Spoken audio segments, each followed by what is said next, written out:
नमस्कार, मैं doctor Awadhesh Singh, consultant homoeopathic physician of chronic diseases, university student health complex का unit BHU. Friends, आज जिस कंसेप्ट को मुझे आप लोगों के सामने प्रेजेंट करना है, वो कंसेप्ट आर्थिक जीवन से संबंधित है। हमें आपको ये जानने की ज़रूरत है कि हमारा आर्थिक भविष्य क्या हो सकता है। आप अपने वर्तमान कर्म को जो भी कर रहे हैं, उसके साथ आपका भविष्य क्या होगा, उस भविष्य को देखते हुए अगर किसी और कार्य के बारे में सोचते हैं तो वो भविष्य क्या दे सकता है। इन सारी चीज़ों को जब तक आप समझेंगे नहीं, ना प्राइमरी वर्क को बेहतरीन तरीके से परफॉर्म कर पाएंगे और ना ही किसी सेकेंडरी वर्क के बारे में सोचेंगे। तो बहुत ज़रूरी है कि हम आप इन चीज़ों को जानें कि हमारा फ्यूचर इकोनॉमिकल स्टेटस क्या होगा। हर लेवल पर अपने आप को चेक करना है और चेक करने के साथ जैसे जैसे आप कि ये जो स्थिति है क्लियर होती जाएगी, वैसे वैसे आप किसी और चीज़ के बारे में सोचेंगे तो उसको कंप्लीट करने के बारे में भी विचार करेंगे। जैसा कि मैं मेरी इनिशियल स्टेज में जब मैं मेडिकल प्रैक्टिस में आया था तो 4 क्लिनिक थी, और 4 क्लिनिक को मैं जब शुरू किया तो उस समय मुझे लगता था कि 4 जगह से इनकम आती है, जबकि इंडिविजुअल एक्टिविटी मेरी एक ही जगह रहती थी। उस समय मैं समझ पाया कि मेरी जो परफॉर्मेंस जहाँ पर हो रही है उसी जगह से इनकम आ रही है। ऐसा नहीं कि 4 क्लिनिक है तो 4 जगह से आ रही है। और जब मैं बुरी तरीके से बीमार पड़ा और मेरी स्थिति बहुत डाउन हुई, उस स्थिति में मैं ये जान पाया कि पैसिव इनकम क्या चीज़ होती है, क्योंकि एक्टिव इनकम मेरी बिल्कुल बंद हो चुकी थी। उस समय मैंने इसके महत्व को समझते हुए एमए बिजनेस को ज्वाइन किया 2005 में, और उसके बाद मेरा जो प्राइमरी वर्क है उसके साथ सेकेंडरी वर्क जब ऐड हुआ तो मेरी लाइफ में क्या परिवर्तन हुआ, वो सारी चीज़ें लास्टली आपसे मैं शेयर करूंगा। उसके पहले मैं आपको बताना चाहूँगा कि जो प्रेजेंटेशन मैं देने जा रहा हूँ, इस प्रेजेंटेशन से आपको क्लैरिटी हो जाएगी कि आपको अपने फ्यूचर के बारे में किस तरीके से विचार करना चाहिए, विशेष तौर से आर्थिक जीवन के संदर्भ में। तो इसको मैं पावर पॉइंट के द्वारा शेयर करूंगा, और इसको आप ध्यान से देखिएगा फ्रेंड्स। इसको देखने के बाद आपको ये चीज़ क्लियर हो जाएगी कि हमें किस तरीके से इसके बारे में विचार करना चाहिए।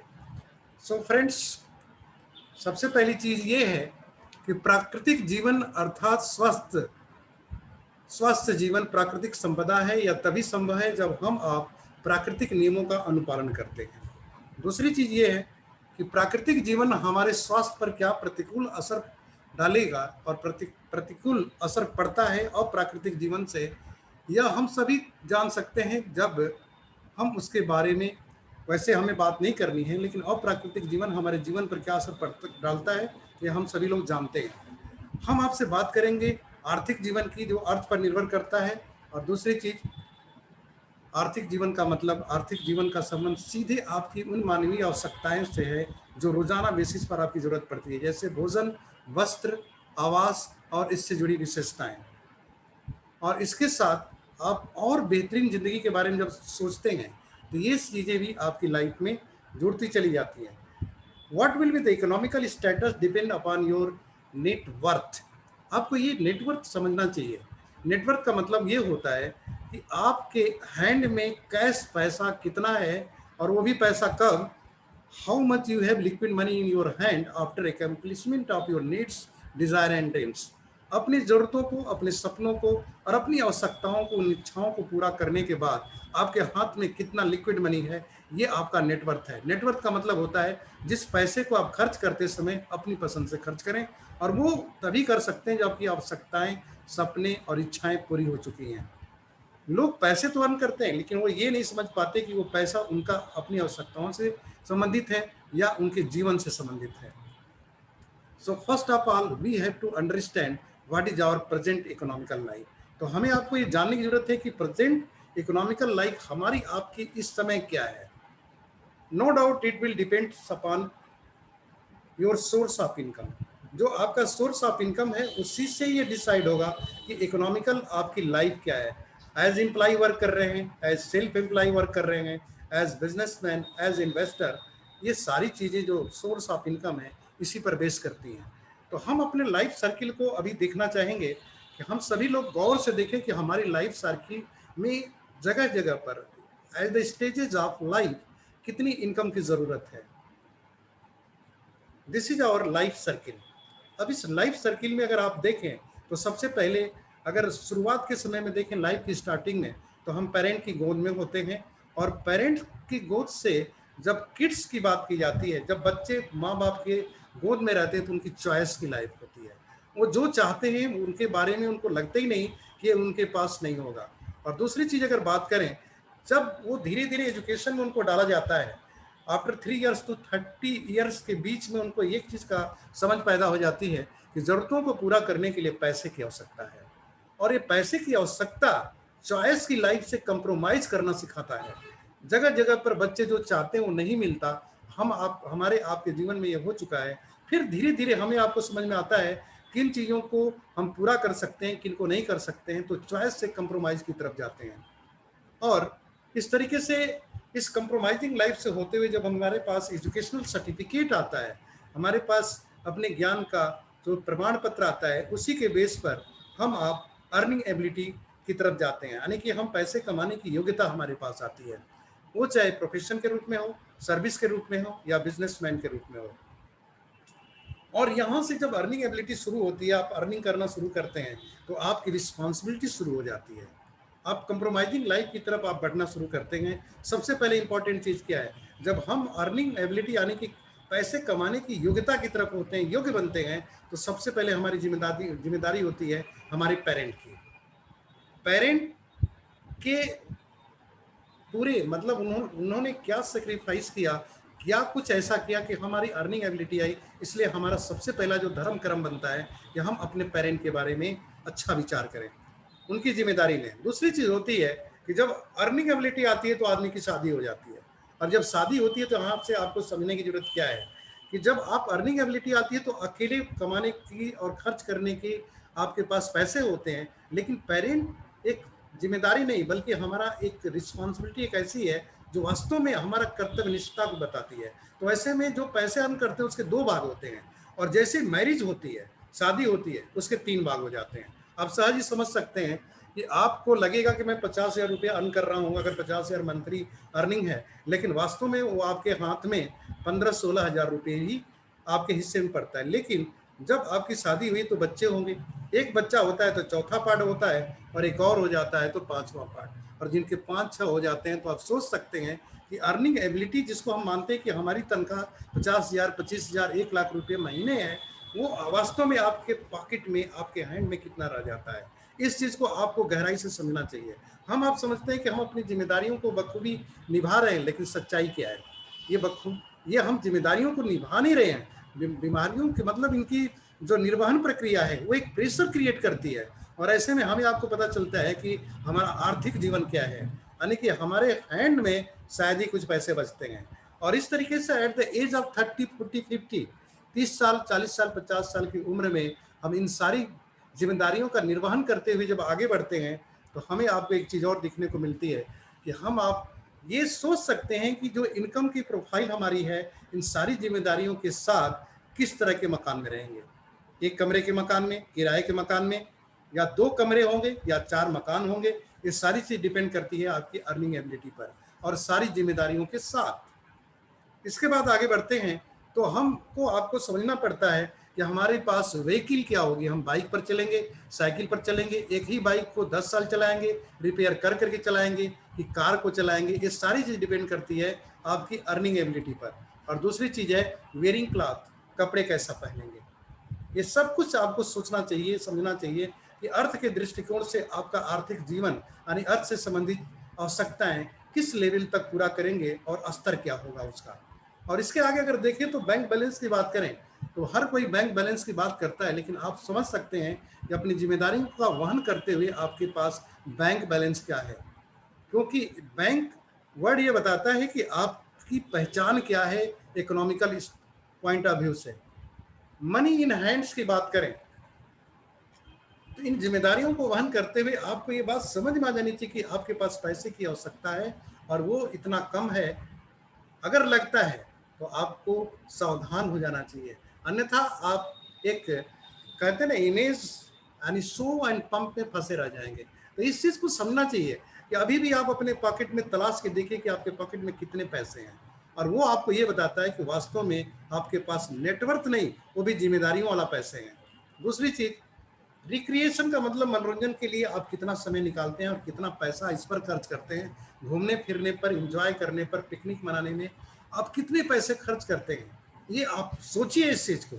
आपकी लाइफ की सर्किल कहाँ आ गई है, आपकी उम्र 50 साल के ऊपर आ गई है, और यहाँ पर आपको सोचना है कि छुट्टियाँ कैसे मनाते हैं। छुट्टियाँ हैं या नहीं आपके पास, अगर छुट्टियाँ हैं तो मनाते कैसे हैं, इस चीज़ को आपको ज़रूर सोचना चाहिए। और राइट वे में अगर मैं बात करूं, रिटायर्ड होंगे आप 60-65 ईयर्स की एज में, तो वैसी स्थिति में आपके पास क्या सिचुएशन बनती है। अब जरा सोचिए इन सारी चीज़ों को कि आपकी लाइफ की सर्किल किस लेवल पर आती है। और फ्रेंड्स, अगर इस चीज़ को आप समझ पा रहे हैं तो आपका फ्यूचर क्या होगा ये भी समझ में आ जाएगा कि रिटायरमेंट लाइफ क्या होगी। जिस समय कार्य करने की क्षमता आपकी खत्म हो जाएगी, उस समय आपकी ज़िंदगी कैसी होगी, आप इसको सहज ही समझ सकते हैं। तो फ्रेंड्स, यहाँ पर मैं आपको ये बोलना चाहता हूँ कि इस चीज़ को आप समझिए कि जो वैकेंट टाइम है पेरेंट और रिटायरमेंट की लाइफ के बीच में एक वक्त है, समय है, वो कैसा जीवन बीतेगा आपका। अपने स्वास्थ्य के बारे में सोचिए, अपने पॉकेट मनी के बारे में सोचिए, अपनी जिम्मेदारियों के बारे में सोचिए। अगर आप ये सारी सर्किल को देखते हुए अपनी लाइफ सर्किल को कंप्लीट करने जा रहे हैं, पूरे जीवन की यात्रा में कहाँ पर होंगे, आप अपने सोर्स ऑफ इनकम से सहज ही समझ सकते हैं। अब बात करते हैं, at every stage of life you need money. क्या लगता है, हम लोग को अपने जीवन के हर सीढ़ी पे किसी भी उम्र में रहेंगे, पैसे की आवश्यकता है। Just think all together what will be your personal life, family life, relative life, social life, spiritual life, what is the things happening actually. आप अपने व्यक्तिगत संतुष्टि के बारे में सोचिए, अपनी सामाजिक रिस्पॉन्सिबिलिटी को समझिए, पारिवारिक या स्पिरिचुअल लाइफ को सोचिए। इन सारी चीज़ों को सोचेंगे तो आपको ये चीज़ समझ में आ जाएगी एक्चुअली आपके साथ क्या हो रहा है।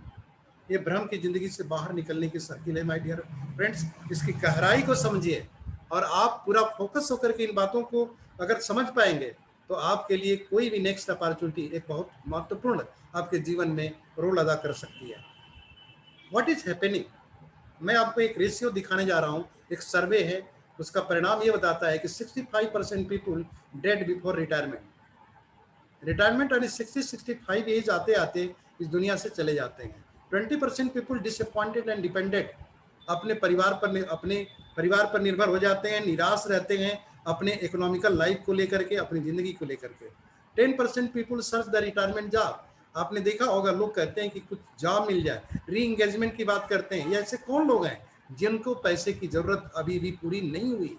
राइट वे में 4% लोग ऐसे होते हैं जो खाते पीते हैं, उनका जीवन चल जाता है, और 1% सक्सेसफुल पर्सन होते हैं। सक्सेस का मतलब क्या है, जिंदगी वो जो पसंद आए, और उस पसंद की जिंदगी में आप किस तरह के मकान में रहते हैं जो आपको पसंद है, आपके पर्स में वो पैसा है जो आपको पसंद है, आपका बैंक बैलेंस वो है जो आप चाहते हैं, घूमने वहां जाते हैं जहां आपकी इच्छा करती है। रिलेटिव की जिंदगी, रिलेटिवली जो जिंदगी है वो आप अपनी पसंद का पारिवारिक जीवन पसंद का करते हैं। आपके पास कार है तो उसमें उसको एंजॉय भी करते हैं। अगर आपके पास धन संपदा से मिलने वाली सारी चीजें आपको मिल रही हैं और आप अगर उसको एंजॉय कर रहे हैं तो जीवन में अमीर हैं।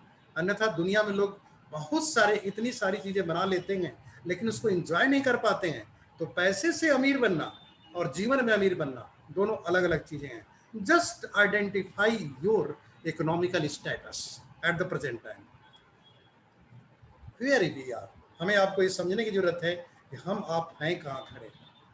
आप इस चीज को समझिए कि आप ऐसा क्यों है, अपनी सोर्स ऑफ इनकम से जान सकते हैं। अगर भ्रम की स्थिति है उससे बाहर निकल सकते हैं। एक आपके सामने टाइम ट्रैप दिखाया गया है कि समय के जाल में हर व्यक्ति कैसे फंसा हुआ है। Knowledge, experience in skill, money earning का जो मुख्य तरीका है जो आज की दुनिया में हमारे एजुकेशन में सिखाया जाता है, नॉलेज लो, खूब पढ़े लिखो और जॉब करो, पैसे आएंगे। नॉलेज के बाद एक्सपीरियंस बढ़ेगा तो पैसे और बढ़ेंगे, नॉलेज एक्सपीरियंस के साथ स्किल्ड हो जाओगे तो पैसे और बढ़ेंगे। और तीनों का को देखा जाए तो पैसे कमाने का ये तरीका जो नॉलेज, एक्सपीरियंस, स्किल है, एज ए टैलेंट काम करता है, और इसमें जितने आवर्स डालते हैं उतने पैसे आते हैं। तो टाइम ट्रैप क्या है, 24 घंटे से ज़्यादा काम नहीं कर सकते। आगे हम देख सकते हैं इस चीज़ को। How do we create income, active income is equal to rate of skill into time. हम लोग पैसे कमाते कैसे हैं? जो पैसे कमाते हैं अपनी मेहनत से कमाते हैं, यानी कि हम काम करते हैं तो पैसे आते हैं। और काम करने का तरीका क्या है? जो आपके पास स्किल है उसका जितना ज़्यादा इस्तेमाल करेंगे उतने पैसे आएंगे। Is your income dependent on ability to perform time you put on? क्या आपके पैसे आपकी योग्यता से आती है? क्या आपका पैसा आप समय डालते हैं तब आती है? तो आप एक्टिव इनकम बना रहे हैं। इस चीज़ को समझिए बात को, कि अगर आपके योग्यता और आपके समय देने से पैसे आ रहे हैं तो आप एक्टिव इनकम बना रहे हैं, लीनियर इनकम बना रहे हैं। और इसका मतलब क्या है लीनियर इनकम का? अगर 8 आवर्स में आपने 10,000 रुपीज कमाए हैं तो 16 आवर्स में 20,000 अर्निंग कर सकते हैं। ये मैक्सिमम अपॉर्चुनिटी आपके पास है। ये समझिए इस बात को। वो भी कब? जब आपको 16 घंटे काम करने का अवसर आपका प्लेटफॉर्म देगा तब। और मैक्सिमम क्या हो सकता है? 24 आवर्स में 30,000 अर्न कर सकते हैं, और 32 आवर्स में 40,000, जो कि संभव ही नहीं है।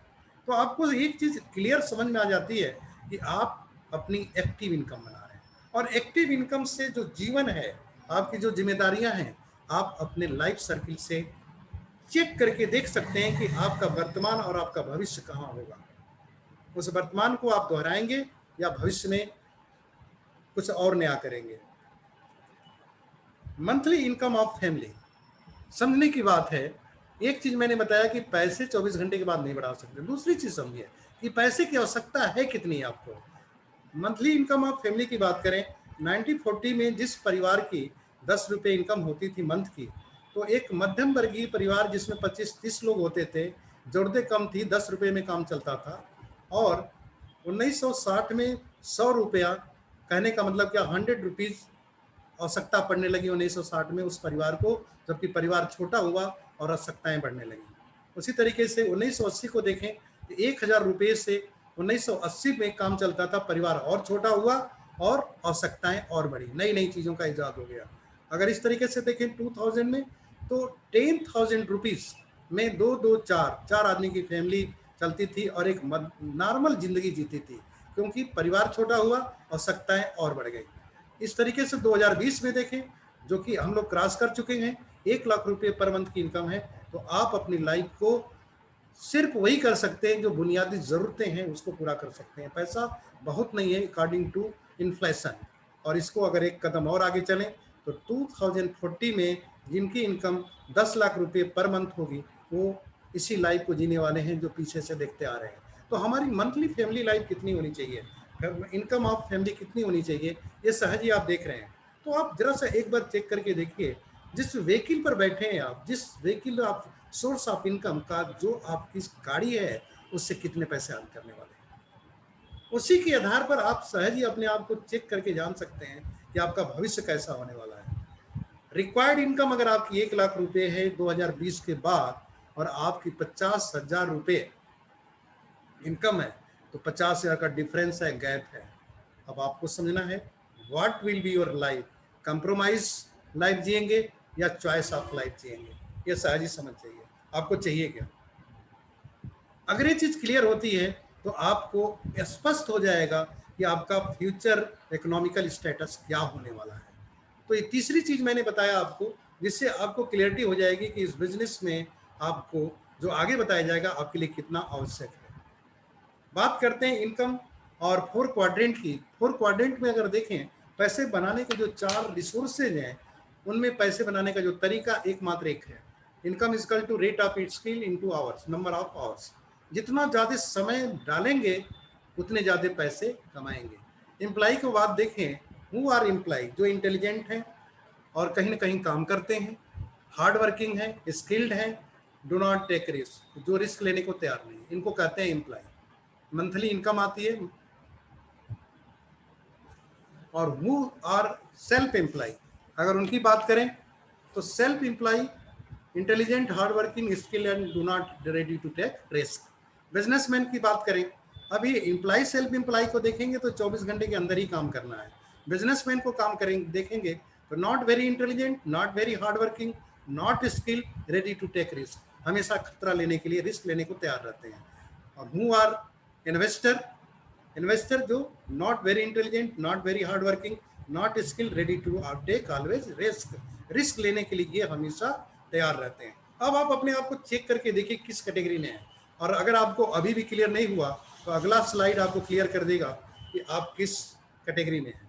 4 वेज टू अर्न मनी है। जॉब एम्प्लॉय, यानी किसी के लिए काम करते हैं, कितने कर सकते हैं? 24 घंटे। दूसरा सेल्फ एम्प्लॉय, खुद के लिए काम करना, कितना कर सकते हैं? 24 घंटे, इससे ज़्यादा नहीं कर सकते। टाइम पर कैप लगा हुआ है एम्प्लॉय सेल्फ एम्प्लॉय के।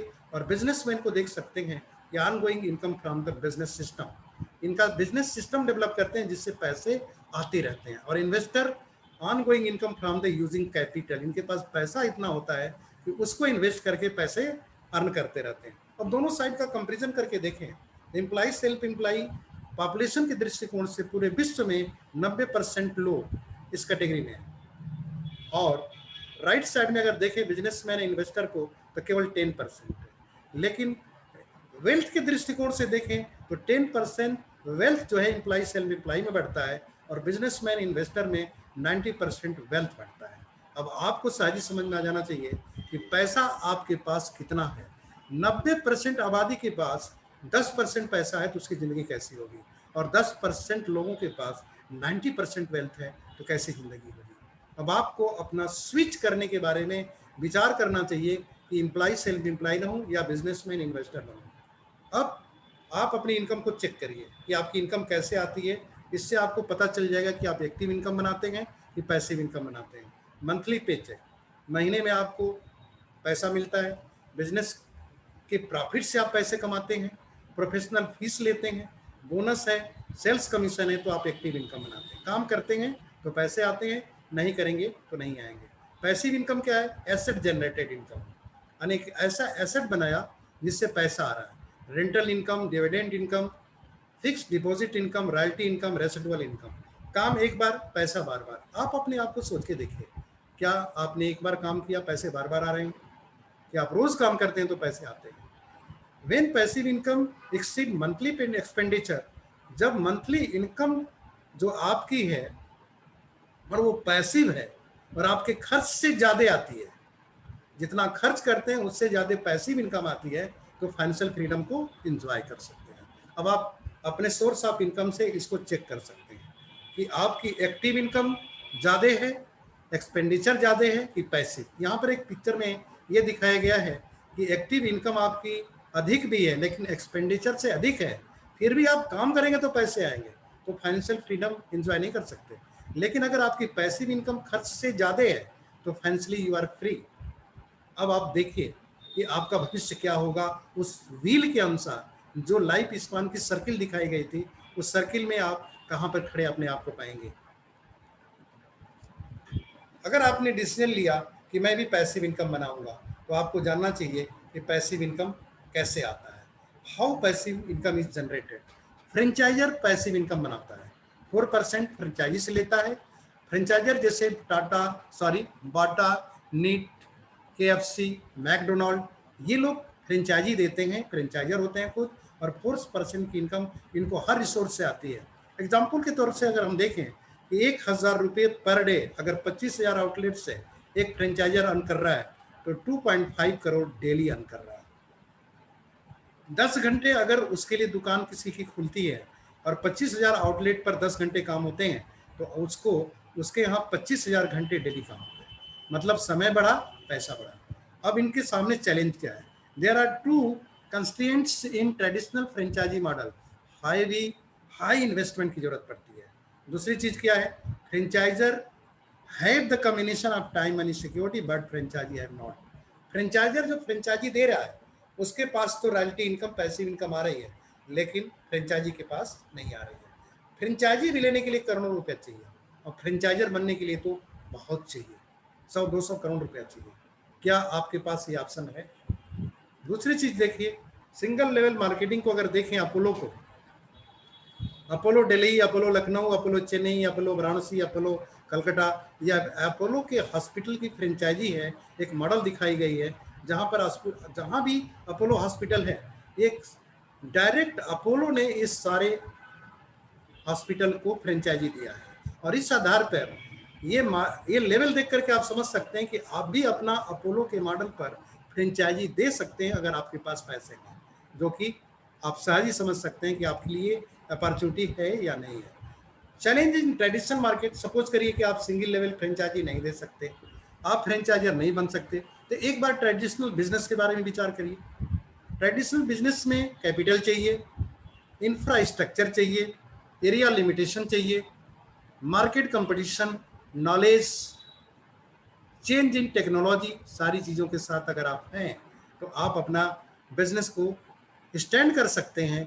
ये चैलेंज आपको ध्यान में रखते हुए अपने आप को चेक कर सकते हैं कितना पैसा है, क्या आपको टेक्नोलॉजी को अपडेट करने के प्रोसेस हैं क्या। इन सारी चीज़ों को देखें तो आपको सहज ही समझ में आएगा कि कितनी बड़े प्रोफाइल के लोगों के पास पैसिव इनकम आती है। ये पैसिव इनकम इतनी बड़ी चीज़ है कि ऐसे ही लोग केवल अर्न कर सकते हैं, लेकिन आप अगर मल्टी लेवल मार्केटिंग को समझें तो बिल्ड योर ओन एम्पायर, आप अपना खुद का एक बिजनेस बना सकते हैं जिससे आपको इनकम आएगी। तो सहज ही आप समझ सकते हैं कि मल्टी लेवल मार्केटिंग एक ऑप्शन बन करके, एक अपॉर्चुनिटी बन के हमारे आपके पास है, जिससे आपको समझने की आवश्यकता है कि मल्टी लेवल मार्केटिंग होती क्या है और मल्टी लेवल मार्केटिंग किस तरीके से आपको ये अवसर देती है कि आप खुद का अपना एम्पायर बना के पैसिव इनकम बना सकते हैं। और इस दिशा में वर्ल्ड की top most direct selling business company MA global आपका वेलकम करता है और इसके बारे में आपको समझना चाहिए। और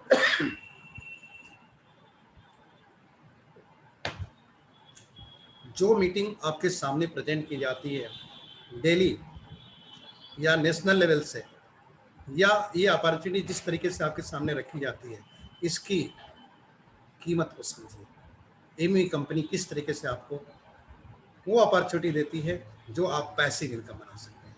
अगर इस चीज़ को आप नहीं समझते हैं तो आपको इसको समझने की ज़रूरत है।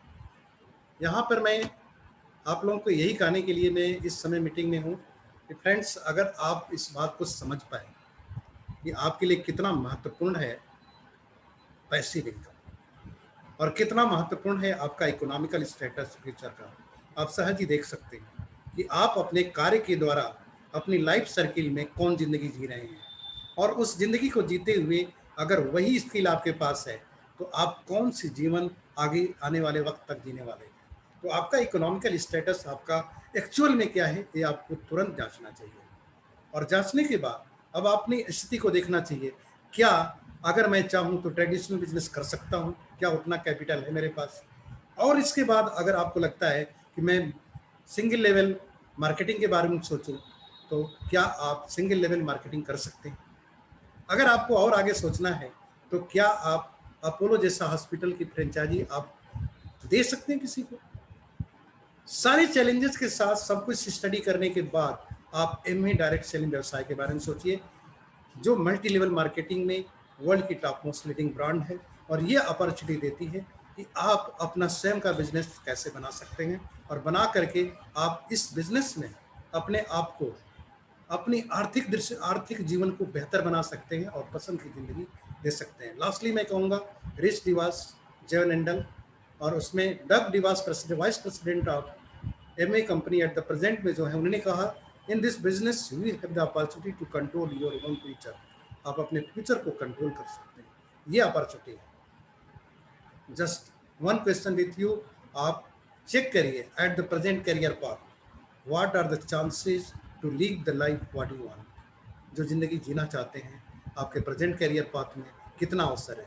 आप अपनी उम्र को देखिए, अपनी इकोनॉमी को देखिए, अपने समय को देखिए, इन सारी चीज़ों को देखते हुए एमए कंपनी के इस अपॉर्चुनिटी को एक बार नहीं अनेक बार देखिए, और इसको देखने के साथ ही आपको एक चीज़ क्लियर हो जाएगा कि ये बिजनेस अपॉर्चुनिटी आपके लिए कितना बड़ा अवसर लेके आई है। मैं लास्टली आपसे यही कहना चाहूँगा कि इसको अगर आपने ध्यान नहीं दिया तो आपके पास सेकेंड अपॉर्चुनिटी का कोई अवसर नहीं है। अगर आपने ध्यान दिया तो ये अपॉर्चुनिटी आपके लिए बेस्ट अपॉर्चुनिटी बन सकती है। Thank you all of you joining with us.